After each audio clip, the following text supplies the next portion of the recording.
Muy buenas noches.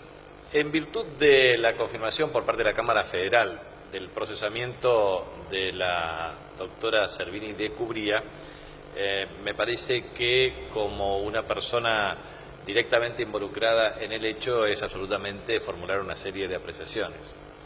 En primer lugar, considero que este es un fallo absurdo de una causa más absurda aún que ha sido inventada con el objeto de extinguir y acabar con la gratuidad del fútbol. Graciela Ocaña ha sido funcional a esa estrategia. Todos los jueces y en todas las instancias han sido perfectamente funcionales a esa estrategia, y esto está urdido por un grupo que es el Grupo Clarín, con el objeto de terminar con fútbol para todos. En segundo lugar, considero que la supuesta figura de incumplimiento de deberes de funcionario público del artículo 248 del Código Penal, la verdad es que no puede ser ni siquiera considerado para un análisis serio por parte de un juez de paz. Vergüenza debería darle a un juez o a un camarista interpretar que nosotros estamos incursos en la posible aplicación de un artículo de estas características. O es negar realmente al funcionamiento del Estado, o simplemente constituye un hecho de gravedad institucional, porque aquí de lo que se trata es de desconocer de un modo contundente el Estado de Derecho, y también es desconocer el derecho administrativo. La verdad es que lo que nosotros consideramos es lo siguiente: si hay un procesamiento por esta causa y un eventual juicio oral, la verdad es que nosotros lo que tenemos que pensar es que el actual gobierno ha violado sistemáticamente el Código Penal, y a su vez merecería una pregunta básica para todos ustedes. ¿Por qué se han hecho tan bien los deberes y han cumplido con todos los requisitos formales y sustanciales que la justicia nos dictamina el procesamiento? Porque hace 80 días que no hay fútbol en la República Argentina. Y la segunda pregunta que me hago es lo siguiente: ¿y si controlaron tanto, por qué hay clubes que le deben 5 meses de sueldo? Una verdadera mentira, payasada es lo que está ocurriendo. Entonces, me permito a los jueces, si la justicia es para todos equivalente, entonces ¿por qué no se fijan respecto a lo que hicieron lo que hizo el actual gobierno? ¿Por qué hace 80 días no hay fútbol? ¿Por qué 5 meses de sueldo no le pagan a los jugadores? ¿Por qué finalmente rescinden el contrato de fútbol para todos y establecen una supuesta indemnización? ¿Bajo qué argumento? La verdad, es un absurdo del principio hasta el fin. Entonces, no cabe la menor duda que aquí lo que nosotros observamos es una estrategia perfecta. Es la estrategia perfecta para la política del tero: los huevos en una canasta, el nido en otra. Aquí lo que nosotros estamos observando es un saqueo nacional. Aquí lo que nosotros estamos observando es que mientras el gobierno pactó con parte del Congreso, de los traidores del Frente para la Victoria, un acuerdo ruinoso con los fondos buitres, y a esos chorros que le sacaron la plata a los argentinos le pagan 13.000 millones de dólares, aquí se dice que no va a haber más fútbol gratuito, porque es un absurdo, y porque en definitiva el pobre no puede ver fútbol gratis en la República Argentina. Entonces, mi pregunta es: si las exigencias de la nueva televisión en la República Argentina, de la televisación, de los derechos de televisación, van a exigir butacas, y eso va a implicar incremento en el precio de las entradas, los pobres no van a ir a poder ver un partido de fútbol. En segundo lugar, si tienen que pagar un abono para ver televisión, tampoco lo podrán ver por televisión. Entonces, lo que quiere este gobierno, con las corporaciones económicas nefastas, responsables del peor nivel de saqueo en la República Argentina, lo que quieren es muy claro: es que los pobres no puedan disfrutar del mayor deporte popular de la República Argentina. Entonces, me parece que esto ha tenido un procedimiento de carácter secuencial, lógico para los intereses corporativos económicos. Primero, una denuncia absurda, un proceso de imputación. Yo recuerdo que toda la cadena de fiscales, jueces, etcétera, son terminales del Grupo Clarín. A su vez, lo que han propiciado es, primero, denuncia, segundo, asfixia a los clubes, tercero, intento fallido de intervención judicial a la Asociación del Fútbol Argentino, porque no lo han podido hacer, por una razón muy sencilla, porque el estatuto lo impide y porque sería desafiliada directamente de la FIFA.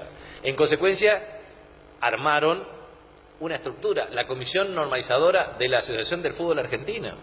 ¿Qué hizo la Comisión Normalizadora? Un desastre, porque en realidad sigue siendo una clara manifestación de la improvisación más absoluta. Entonces, plantearon a partir de esa estrategia una serie de condicionamientos, como por ejemplo la rescisión del contrato de Fútbol para Todos, poner fin a la gratuidad y, por supuesto, el paso ulterior, aparte de la exclusión de los pobres, es sociedad anónima deportiva, porque lo que van a buscar es estrategia de asfixia, mecanismos de segmentación de recursos, y van a utilizar a los clubes como lo han utilizado en distintos países del mundo, como un ente para lavado de activos financieros.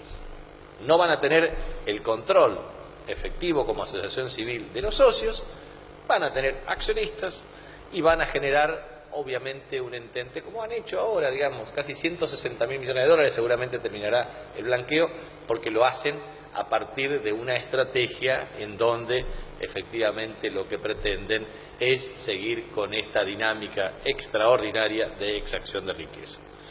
Entonces, lo que quiero aclarar es lo siguiente.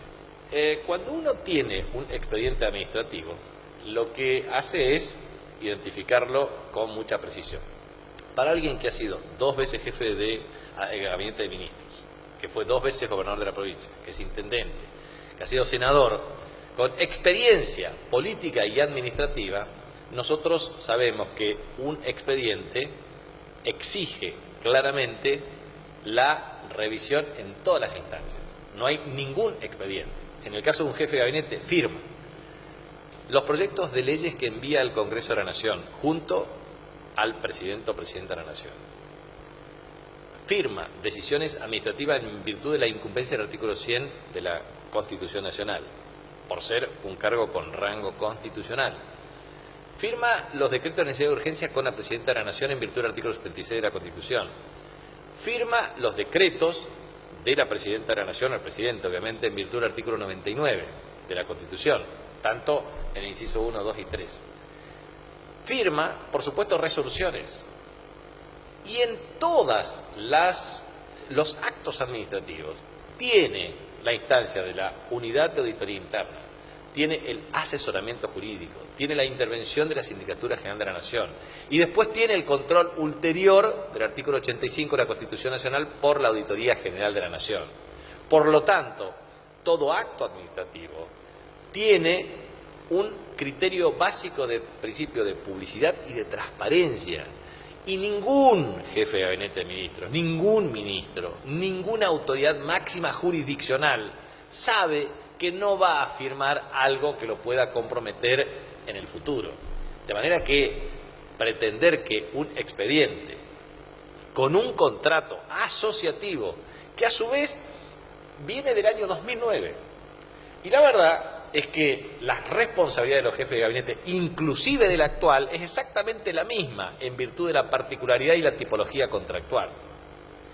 Y en virtud de ella, resulta ser de que se salva el que está. Salvaron a uno que estaba en el medio. Y resulta ser de que el que firmante original y el que hizo una adenda de carácter contractual para inclusive perfeccionar los mecanismos de asignación de recursos, en realidad está la cuestión de la confirmación del procesamiento, verdaderamente es un absurdo jurídico. De lo que se trata aquí es de una persecución política urdida por el Grupo Clarín, que pretende a todos arrodillarnos. Conmigo no lo van a lograr y no tengo ningún problema de rendir cuentas a la justicia, porque nosotros lo que hicimos lo hicimos todo de un modo claro, contundente y prolijo, como corresponde hacerlo en el marco de la Constitución y de las leyes que reglamentan su ejercicio. Es más, nosotros teníamos la aprobación de la partida presupuestaria en las leyes de presupuesto. Es más, yo fui, como ningún otro jefe de gabinete de ministros en la historia constitucional de la República Argentina de 1994, todos los meses a ambas cámaras en el Congreso. Se me computan 8, pero yo en realidad no fui en una porque estaban de vacaciones los senadores y me impidieron ir. De manera que yo cumplí exactamente con el mandato constitucional. De manera que lo que queda claro es que siendo un contrato asociativo, cumpliendo todos los requisitos formales y sustanciales, después, cuando efectivamente se establecía la factura por parte de la AFA, las transferencias eran electrónicas. No puede inmiscuirse el Estado en el control de un organismo como la Asociación del Fútbol Argentino porque era un contrato asociativo y no era un subsidio. Hay una diferencia respecto al contrato asociativo y al subsidio. Si un juez federal o un camarista no entiende la disquisición o la diferenciación cualitativa entre ambas, entonces me parece que estamos ante un absurdo y una persecución o una manifiesta arbitrariedad en la sentencia. De manera que la Asociación del Fútbol Argentino, creo que era el artículo 6 del Estatuto, establece a través de su comité ejecutivo los mecanismos de distribución de recursos. Entonces, contrato asociativo, transferencia de derechos, gratuidad del fútbol para todos en la distribución de la señal y en consecuencia se establece el pago. La Asociación del Fútbol Argentino establece los mecanismos de distribución a través de una decisión del comité ejecutivo. ¿Cómo lo hace ahora? ¿Qué diferencia hay? ¿Cómo lo hace ahora? Porque se tienen que poner de acuerdo en los parámetros en la distribución de los recursos. Ahora bien, la rendición de cuentas, en todo caso, tiene que ver con lo que hacen los clubes como asociación civil ante sus socios, que tienen que presentar los estados contables en tiempo y en forma, en asambleas anuales ordinarias, para la aprobación de la memoria y balance. Y allí es donde, efectivamente, lo mismo ocurre con la asamblea anual ordinaria que tiene que hacer la Asociación del Fútbol Argentino. Pretender asociar, primero esto como un subsidio, y segundo, una injerencia por parte del Estado para controlar cómo se usan los derechos de transmisión, verdaderamente es algo que no tiene ningún sentido. Y uno podrá discutir todo lo que quieran discutir respecto a si el fútbol debe ser para todos, si tiene que ser gratuito, si es el deporte más popular de la República Argentina. Pero lo cierto es que estos señores que están en el gobierno actual le pagaron 13.000 millones de dólares a los delincuentes de los fondos buitres. Pagan servicios de capital e intereses que van a ir incrementándose de 130.000, 150.000 millones de pesos, 300.000 millones de pesos. La plata se la llevan afuera a costa del hambre del pueblo argentino y, en definitiva, pretenden decir que el fútbol es caro. La verdad es que esto ya no da para más. Punto final a la mentira organizada y es necesario que nos pongamos a transmitir con mucha precisión esta cuestión. Por lo tanto, lo que quiero transmitir por último es lo siguiente. Primero, yo no me voy a prestar a pactos mafiosos, ni con grupos económicos, ni con la justicia, para que me resuelvan la causa judicial. No voy a hacer como hacen algunos senadores que se doblan frente a la presión del gobierno nacional para votar efectivamente las leyes que conspiran contra los intereses de nuestro pueblo. No me voy a arrodillar contra ningún grupo económico, ni tampoco con el Grupo Clarín. Y no voy a renunciar a mis convicciones.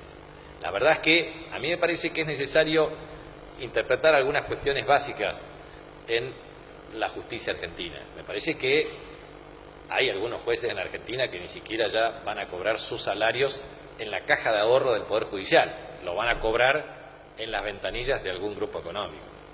Haremos esta corrupción alevosa. Por eso me parece que es absolutamente claro respecto a lo que ya dijimos en las causas, en los escritos, etc. Esto es una causa política, inventada. Aquí no hay justicia, acá hay política. Y la política se discute en otras condiciones, se discute en las urnas. se discute efectivamente en donde se tiene que discutir, en la manifestación de la voluntad popular. Porque cuando se recurre a estrategias absurdas de resolución de casos judiciales solamente para infundir temor o para pretender amilanar a un funcionario o a alguien que lo fue, la verdad es que no tiene ningún sentido. Sinceramente, me confirma en el procesamiento a mí que yo tuve 15 meses y a otro que estuvo más tiempo que yo y que en definitiva participó en la redacción de otras cuestiones, no tuvo nada que ver. La verdad, un absurdo absoluto. Por eso le rindo cuentas al pueblo de mi provincia para decirles que estoy muy tranquilo, tengo la conciencia tranquila, hemos hecho lo que correspondía, hemos defendido un derecho. Y la verdad es que estoy pero muy tranquilo. Y simplemente quiero decirles que agradezco mucho las manifestaciones de apoyo popular a la supuesta movilización espontánea para el día de mañana. Yo quisiera que ustedes guarden esas energías para participar en un acto público que lo vamos a hacer el día sábado, aproximadamente entre 19:30 y 20 horas, en un lugar que ya vamos a designar, porque no solamente vamos a marcar línea política y esclarecimiento de estos casos, sino simplemente lo que quiero transmitir es que el pueblo argentino no se merece un gobierno manipulador, mentiroso, extorsionador, ni tampoco se merece esta justicia. Estamos verdaderamente ante una situación en donde nosotros tenemos que hacer valer nuestros derechos, y nosotros vamos a hacer valer nuestros derechos, y no le tenemos miedo ni a la extorsión mafiosa, ni a los que pretenden cercenar las libertades, porque el pueblo argentino es un pueblo digno, hidalgo, es un pueblo que será capaz de defender sus derechos. Muchísimas gracias.